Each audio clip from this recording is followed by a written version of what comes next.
सियावर राम जय जय राम, मेरे प्रभु राम जय जय राम। जय मंगल भवनी अमंगल हारी, द्रवहु सो दशरथ अजिर बिहारी। दीन दयाल विरुद्ध संहारी, हरहु नाथ मम संकट भारी। आज का पंचांग फागुन मासे शुक्ल पक्षे त्रयोदशी शुक्रवार, विक्रम संवत 2080, तदनुसार 22 मार्च 2024।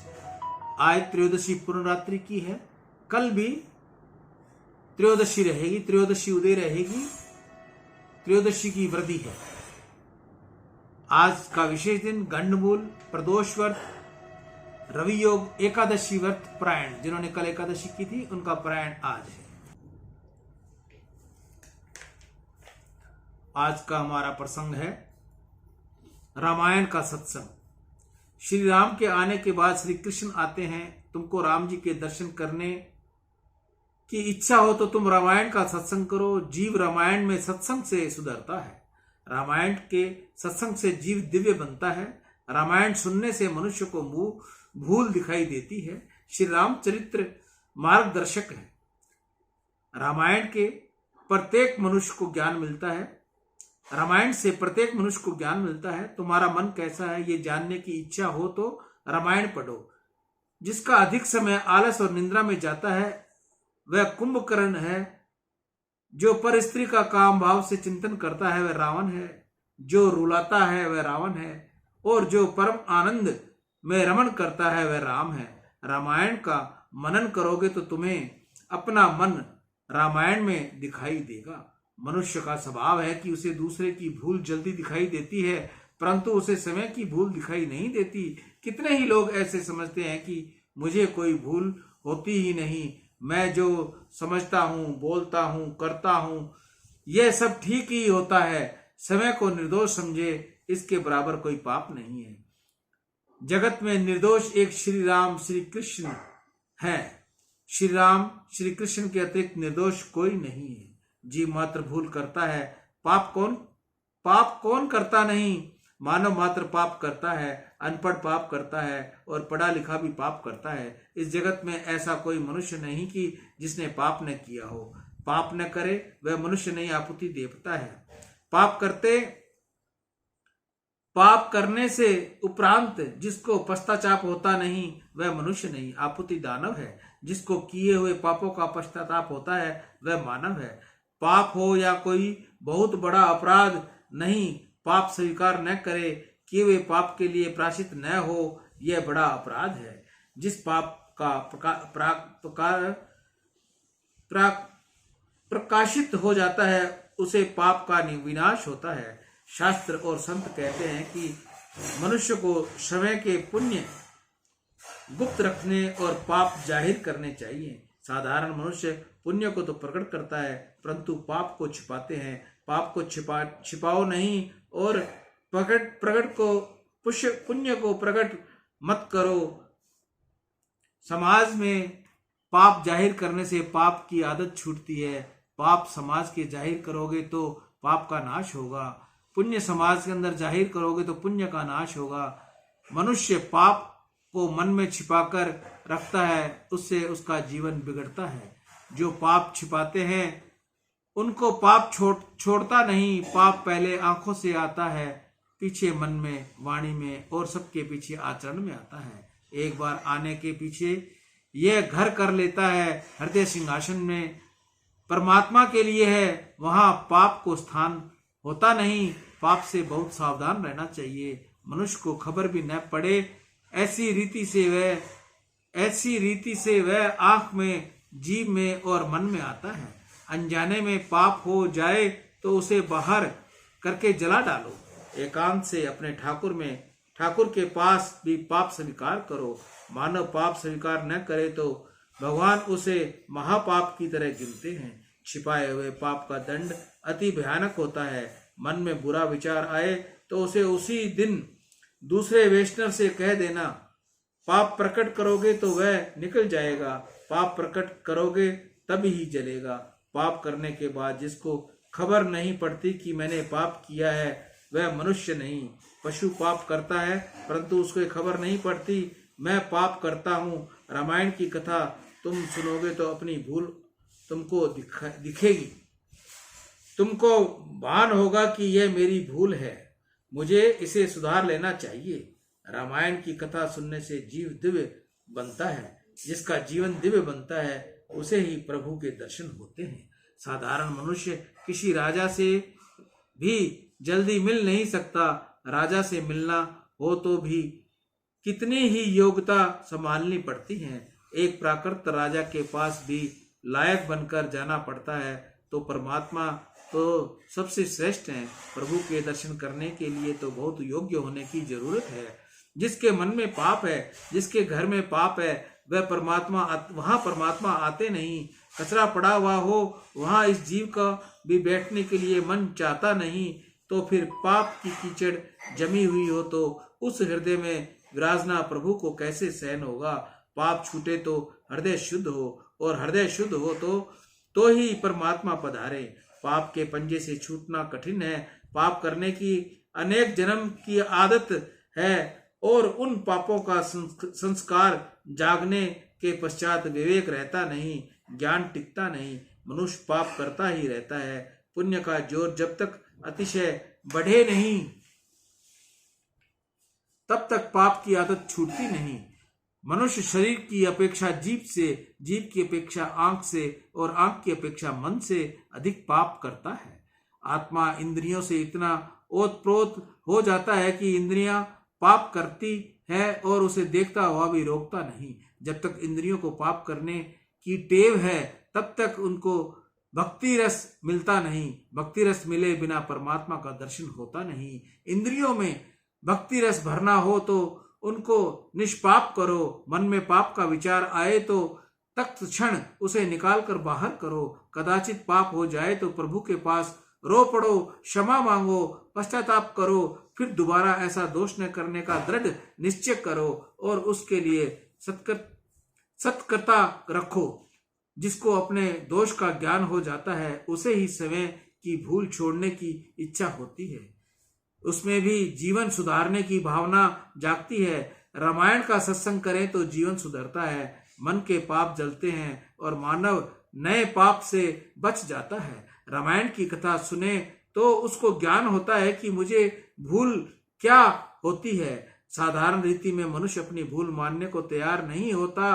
किसी को तुम अपनी भूल बताओ तो उसको अधिकतर बुरा ही लगता है। उसको लगता है कि तुम हमारी भूल बताने वाले कौन, तुम कैसे हो, यह तो मैं ही जानता हूं। मनुष्य स्वयं को निर्दोष ही समझता है और अपने दुर्गुणों को भी सद्गुण ही करके मानता है।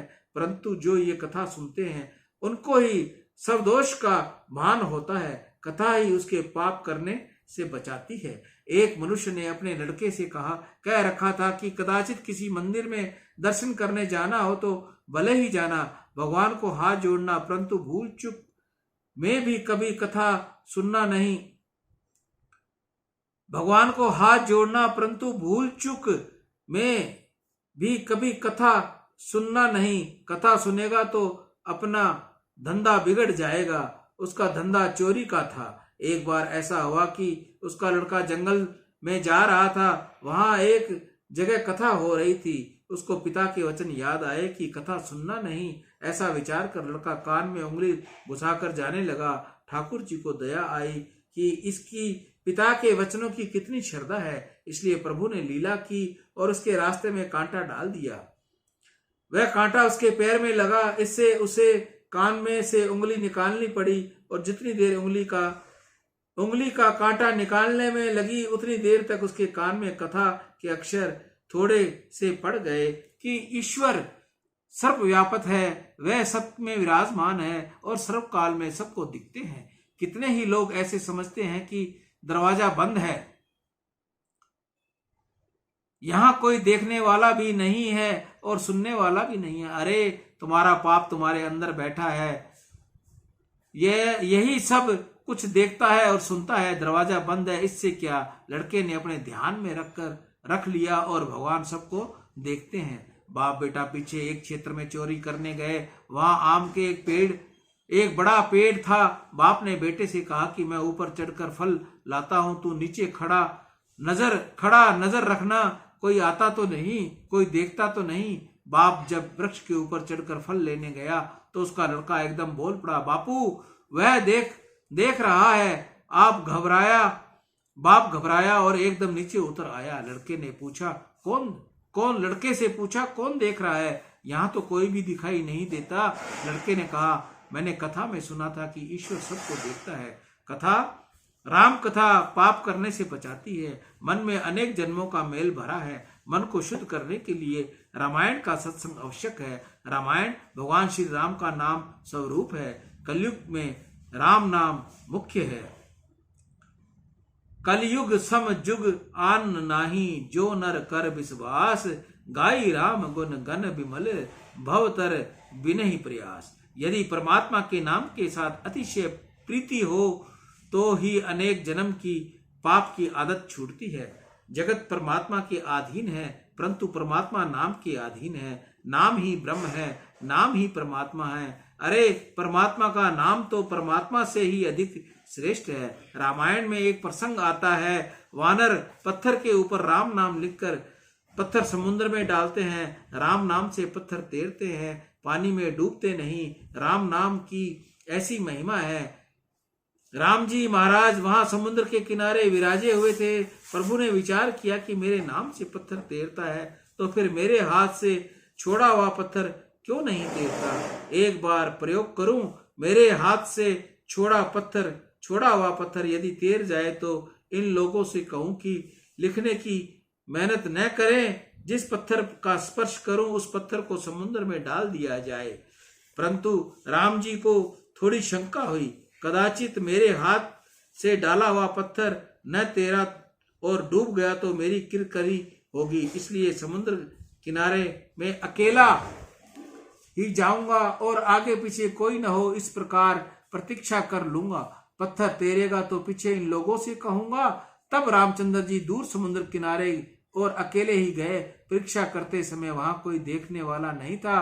राम जी ने पत्थर उठाया और श्री हनुमान जी महाराज का नियम था कि कोई भी काम करे तो राम जी के चरणों में नजर रखकर ही करे। इससे हनुमान जी की हार किसी दिन भी नहीं हुई। हनुमान जी जहां जाते हैं वहीं उनकी जीत होती है।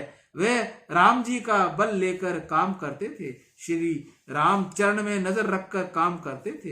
हनुमान जी ने विचार किया कि हम सब तो यहीं बैठे हुए हैं, उन्होंने किसी से कहा नहीं, ये अकेले कहाँ चले गए, क्यों चले गए? राम जी के हाथ से पत्थर लिया, आसपास कोई नहीं है, ऐसे विश्वास से पत्थर समुद्र के में फेंकने को तैयार हुए। इतने में हनुमान जी जोर से छलांग लगाई तो राम जी के पीछे आकर खड़े हो गए। हनुमान जी ने विचार करते हैं कि ये अकेले यहाँ क्या कर रहे हैं। राम जी जैसे ही पत्थर समुद्र में फेंका कि तुरंत डूब गया। राम जी को यह ठीक लगा नहीं। उन्होंने अनुभव किया, मेरे हाथ का डाला हुआ पत्थर तैरता ही नहीं, डूब जाता है। परंतु फिर से प्रयोग करके देखूं। दूसरा पत्थर हाथ में लिया और जोर से समुद्र में फेंक दिया, यह भी डूब गया। राम जी को विश्वास हुआ कि मेरे नाम से पत्थर तैरता है, परंतु मेरे हाथ से छोड़ा हुआ पत्थर तैरता नहीं। यह तो ठीक है कि मैंने किसी की बात प्रकट नहीं की, मैं अकेला ही यहाँ आया हूँ, यहाँ कोई देखने वाला नहीं था, यह ठीक हुआ। अब एक बार अंतिम प्रयत्न फिर कर लूं। फिर तीसरा पत्थर राम जी ने फेंका और वह भी डूब गया। राम जी थोड़े उदास हुए, नाराज हुए।